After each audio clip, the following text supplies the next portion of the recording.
నగరంలోని 16వ division Ramnagar road number 8/A కాలనీలో స్థానిక కాలనీ వాసులు సుప్రీం హాస్పిటల్ చైర్మన్ సిరివెన్నెల తిరుపతితో కలిసి సీసీ కెమెరాలను ప్రారంభించారు. ఈ సందర్భంగా సీసీ కెమెరాలు ప్రారంభోత్సవానికి వచ్చిన కార్పొరేటర్ బోనాల శ్రీకాంత్ మరియు సుప్రీం హాస్పిటల్ చైర్మన్ తిరుపతికి కాలనీ వాసులు ఘనంగా స్వాగతం పలికారు. పుష్పగుచ్చం అందించి శాల్వతో సత్కరించారు. కాలనీలో ఏర్పాటు చేసిన ఈ కాలనీ సీసీ కెమెరాల పర్యవేక్షణలో ఉందని బోర్డును ఆవిష్కరించారు. అనంతరం స్విచ్ ఆన్ చేసి సీసీ కెమెరాలు ప్రారంభించారు. ఈ సందర్భంగా కార్పొరేటర్ బోనాల శ్రీకాంత్ మాట్లాడుతూ గత 3 నెలల క్రితం ఈ కాలనీలో ఒక చోరీ జరిగిందని, ఈ నేపథ్యంలో కాలనీ వాసులందరూ కలిసి సీసీ కెమెరాలు ఏర్పాటు చేసుకోవాలనే నిర్ణయానికి వచ్చారన్నారు. ఈ విషయాన్ని నాతో పాటు సుప్రీం హాస్పిటల్ చైర్మన్ తిరుపతి సౌజన్యంతో సుమారు 60,000 రూపాయలతో 8 సీసీ కెమెరాలను ఏర్పాటు చేసి ప్రారంభించినట్లు తెలిపారు.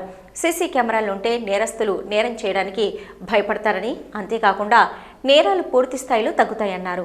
అదేవిధంగా 8/A కాలనీ వాసులందరూ కుల మతాలకు అతీతంగా ఒకే కుటుంబంగా కలిసి ఉంటారని, ఇలా ఉండడం ద్వారా సమాజంలో మానవ సంబంధాలు పెరుగుతాయన్నారు.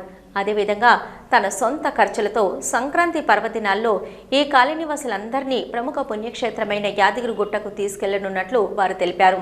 ఈ కార్యక్రమంలో స్థానిక డివిజన్ కార్పొరేటర్ బోనాల శ్రీకాంత్తో పాటు సుప్రీం హాస్పిటల్ చైర్మన్ తిరుపతి మరియు 8/A కాలనీకి చెందిన 16 గృహాల కుటుంబ సభ్యులందరూ పాల్గొన్నారు.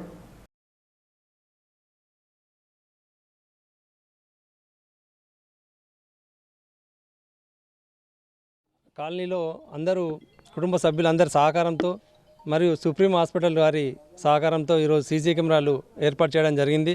స్మార్ట్ సిటీలో భాగంగా కాలనీ కూడా డెవలప్ చేసుకొని మేము వాటర్ సప్లై కానీ మురికింటి సప్లై కానీ ఇలా సీసీ రోడ్లు చేసుకొని ఒక కాలనీ బ్యూటిఫుల్గా ఒక ఐక్యంగా, అంటే అంతకుముందు ఒక్క కుటుంబానికి ఒక కుటుంబం సంబంధం లేకుండా ఉంటుండే. ఇప్పుడు అందరు ప్రతి కుటుంబంలో కూడా ఒక్క కుటుంబం మీకు ఆ కులం ఈ కులం అని కాకుండా అందరూ కూడా ఐక్యంగా ఉండి వినాయక నవరాత్రోత్సవాలు కానీ దుర్గామాత నవరాత్రోత్సవాలు అన్నీ కూడా ఒక కుటుంబ సభ్యుల్లాగా ఒక కుటుంబంలో అందరూ కలిసిమెలిసి ఉన్నట్టు అందరూ కలిసిమెలిసి పండుగలు జరుపుకుంటారు. అలాగే ఏదైనా జరిగినప్పుడు కూడా మనందరం కూడా మనకు భద్రత కావాలనే ఉద్దేశంతో ఈరోజు సీసీ కెమెరాలు ఏర్పాటు చేయాలని చెప్పి గత వారం రోజుల కిందట తీర్మానం చేసుకొని ఈరోజు అందరం సహకారంతో ఈరోజు సీసీ కెమెరాలు ఏర్పాటు చేయడం జరిగింది.